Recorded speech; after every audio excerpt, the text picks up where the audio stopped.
And we was nearly 1 kilometer of the India-Bangladesh border in the Chothat area of the Murikhawa village under the Siliguri Subdivisional Council remains unfenced due to long pending land disputes. Authorities have now initiated land acquisition and verification work after the state government announced that the land would be handed over to the border security force within 45 days to strengthen border security and curb infiltration and smuggling.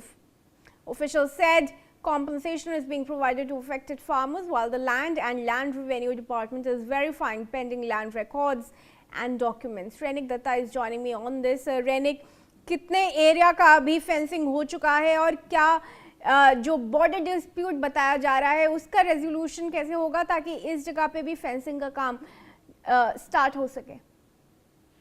देखिए, waste Bengal government की तरफ से कहा गया है कि 45 days के अंदर पश्चिम बंगाल में जो जमीन को बीएसएफ की तरफ से डिक्लेयर किया गया था वो जमीन को लैंड ट्रांसफर के प्रोसेस से बीएसएफ के हाथ में दिया जाएगा। और उसके बाद से जो तस्वीर देखने को मिला है कि पश्चिम बंगाल सरकार की तरफ से बीएसएफ का जो लैंड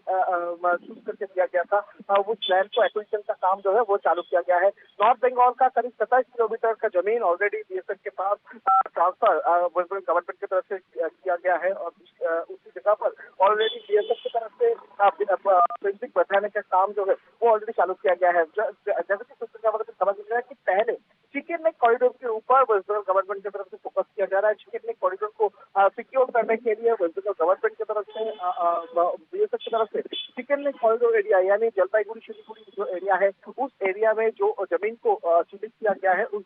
जमीन को जल्द से जल्द एक्योर करके लैंड ट्रांसफर करने का जो प्रोसेस वो गवर्नमेंट की तरफ से किया जा रहा है। जैसे कि जिसकी तस्वीर देखने को मिला था कि मुरीखावा जो एरिया है जलपाईगुड़ी का उस जगह पर भी लैंड एक्विजिशन का काम ऑलरेडी चल रहा है। जिसका जमीन है उनके साथ बात कर रहे हैं, उनका जो डॉक्यूमेंट्स वो छाना जा रहा है। उसके बाद ही लैंड एक्विजिशन के बाद वो लैंड को बीएसएफ के हाथ में ट्रांसफर गवर्नमेंट की तरफ से किया जाएगा। यानी किसी भी तरीके से बांग्लादेश बॉर्डर को सिक्योर करने का जो प्लानिंग 45 डेज के अंदर वेस्ट बंगाल गवर्नमेंट की तरफ से दिया गया है उसको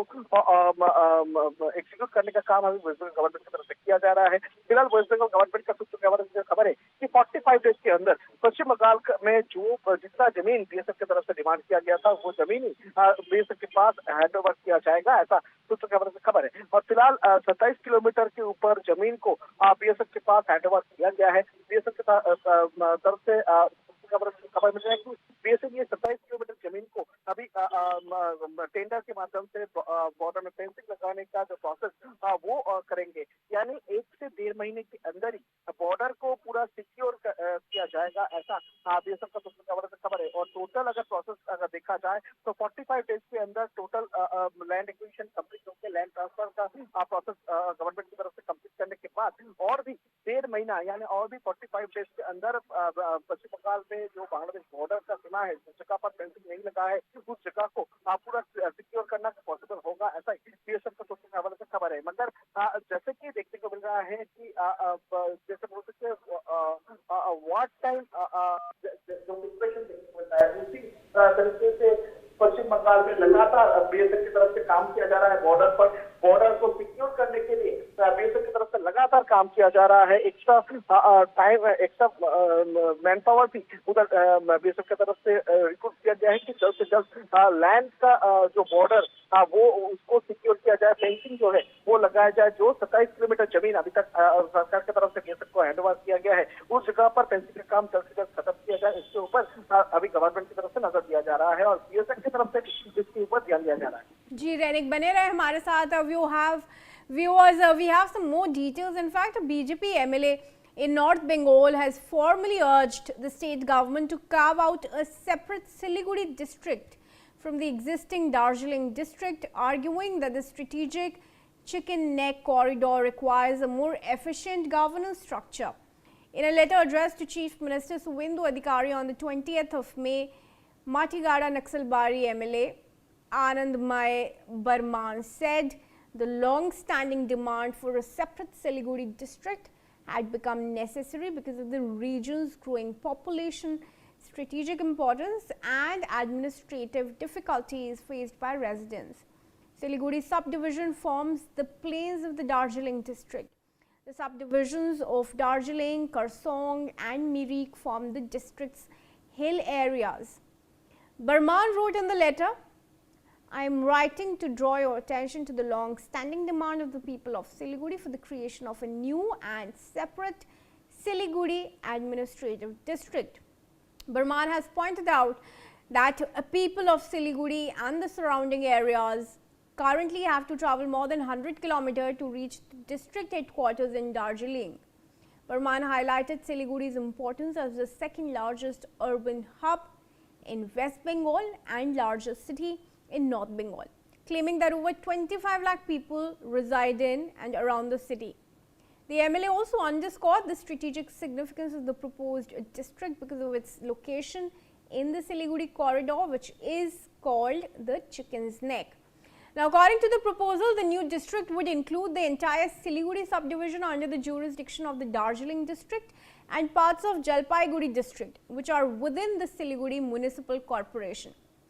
रानिका, एक बार फिर आपके पास आएंगे। एमएलए ने तो चीफ मिनिस्टर को लिख दिया है, क्या लगता है शुभेंदु अधिकारी की तरफ से, उनके एडमिनिस्ट्रेशन और टीम की तरफ से कैसे ये लेटर को देखा जाएगा? एक्चुअली देखिए, आनंदमय बर्मन की तरफ से जो लेटर लिखा गया है उसमें उनकी तरफ से मेंशन किया गया है दो चीज, क्योंकि पहला अगर देखा जाए तो दार्जिलिंग डिस्ट्रिक्ट के अंदर में जो सब डिवीजन आता है वो है सिलीगुड़ी। सिलीगुड़ी का जो अगर जियोग्राफिकल स्ट्रक्चर आप देखेंगे तो उसमें सबसे महत्वपूर्ण है कि सिलीगुड़ी पश्चिम बंगाल के लिए एक महत्वपूर्ण हिस्सा है और सिर्फ पश्चिम बंगाल के लिए भारत के लिए भी एक बहुत ही महत्वपूर्ण हिस्सा है, क्योंकि सिलीगुड़ी को कहा जाता है चिकन नेक कॉरिडोर, यानी सिलीगुड़ी का करीब 20 किलोमीटर का जो जगह, वो 20 किलोमीटर का जगह को कहा जाता है चिकन नेक कॉरिडोर, जिसके साथ भारत के पूर्व भारत के साथ पश्चिम भारत का पूरा कनेक्शन जो है वो सिलीगुड़ी के ऊपर डिपेंड करता है। और इनको ध्यान में रखते हुए सिलीगुड़ी में जो एडमिनिस्ट्रेशन उसको सही तरीके से डेवलप करने के लिए, को सही तरीके से मजबूत करने के लिए सिलीगुड़ी को अलग डिस्ट्रिक्ट डिक्लेयर करने का मांग जो है वो आनंदमय बर्मन की तरफ से रखा गया है। और दूसरी तरफ अगर देखा जाए तो सिलीगुड़ी जो नॉर्थ बंगाल का जो सिलीगुड़ी हिस्सा, वो सिलीगुड़ी हिस्सा कर्शियांग, दार्जिलिंग, कलिम्पोंग के अंतर्गत ये जो कनेक्शन इस सिलीगुड़ी के माध्यम से होता है। और सिलीगुड़ी से अगर देखा जाए, एक तरफ नॉर्थ ईस्ट स्टेट, दूसरी तरफ सिक्किम, बिहार और उसके साथ वेस्ट बंगाल का जो साउथ हिस्सा, इसका पूरा कनेक्शन जो है वो सिलीगुड़ी से होता है। तो सिलीगुड़ी का जो इम्पोर्टेंस ये ध्यान में रखते हुए इनकी तरफ से ये अपील किया गया है। दूसरी तरफ अगर देखा जाए, एक तरफ जब चिकन नेक कॉरिडोर के बाद बांग्लादेश है, दूसरी तरफ नेपाल है, ये जो जियोग्राफिकल स्ट्रक्चर इसको ध्यान में रखते हुए पश्चिम बंगाल का सिलीगुड़ी को अलग घोषित करके उनके ऊपर ज्यादा करके ध्यान गवर्नमेंट की तरफ से देना चाहिए, ऐसा ही आनंदमय बर्मन की तरफ से कहा गया है। उनकी तरफ से ये भी कहा गया है कि 200 स्क्वायर किलोमीटर का इंक्लूडिंग सिलीगुड़ी म्युनिसिपल कॉर्पोरेशन का जो वार्ड नंबर 31 और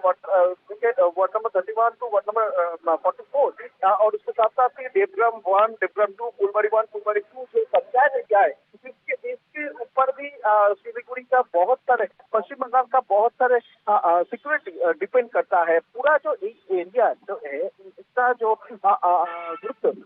उसको समझना पड़ेगा पश्चिम बंगाल सरकार को, और इसी को ध्यान में रखते हुए सिलीगुड़ी को दार्जिलिंग से अलग करके, दार्जिलिंग सब डिवीजन का जो सिलीगुड़ी एरिया है उस सिलीगुड़ी को दार्जिलिंग सब डिवीजन से बाहर करके सिलीगुड़ी को अलग डिस्ट्रिक्ट में कन्वर्ट किया जाए, ऐसा ही अपील नक्सलबाड़ी का जो बीजेपी एमएलए है आनंदमय बर्मन, उनके तरफ से रखा गया है।